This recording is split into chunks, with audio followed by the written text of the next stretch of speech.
Hey, fellow comic book fans. Today we're talking about Mars Attacks #1.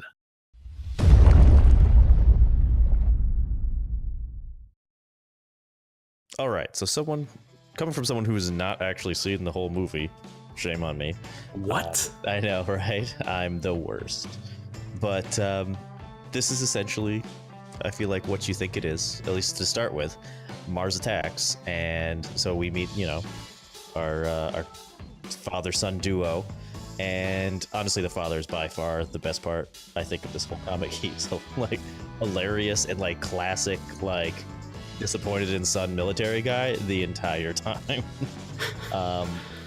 But I mean, that part I loved. Even, as for me, the rest of it, I could go either way on it. Once again, I think maybe it would have helped if I watched the movie, just so that I, was more invested in it. But Charlie, you said you liked it.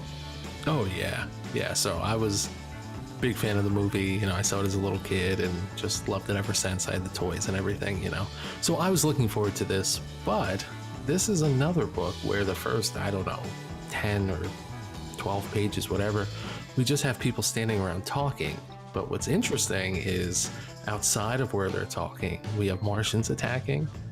And, the two people talking, the father and son here, they're not aware of that up until the doctor breaks in and breaks into the room and says, hey, should I, do you want me to give you a lethal dose of whatever it is?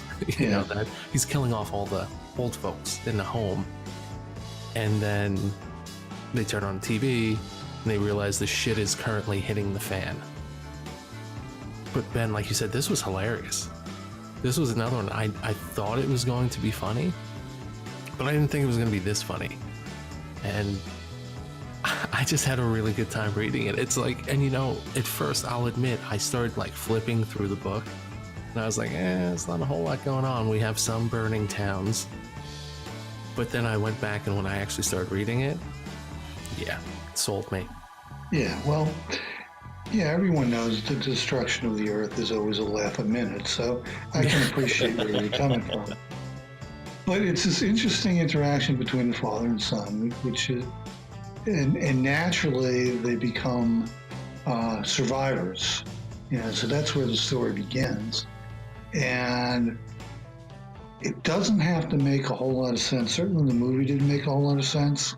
And it was based on trading cards from years ago, which were also pretty insane.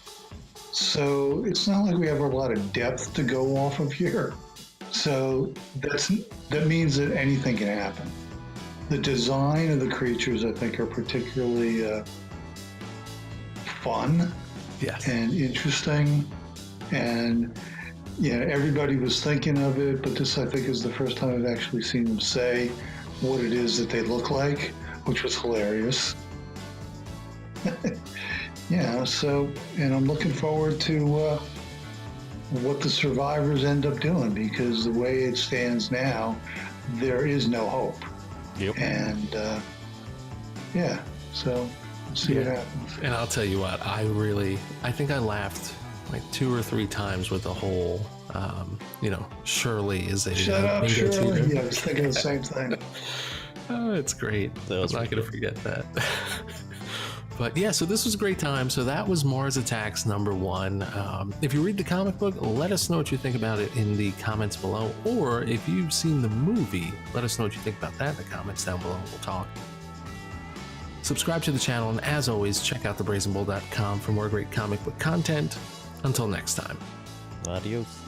Bye.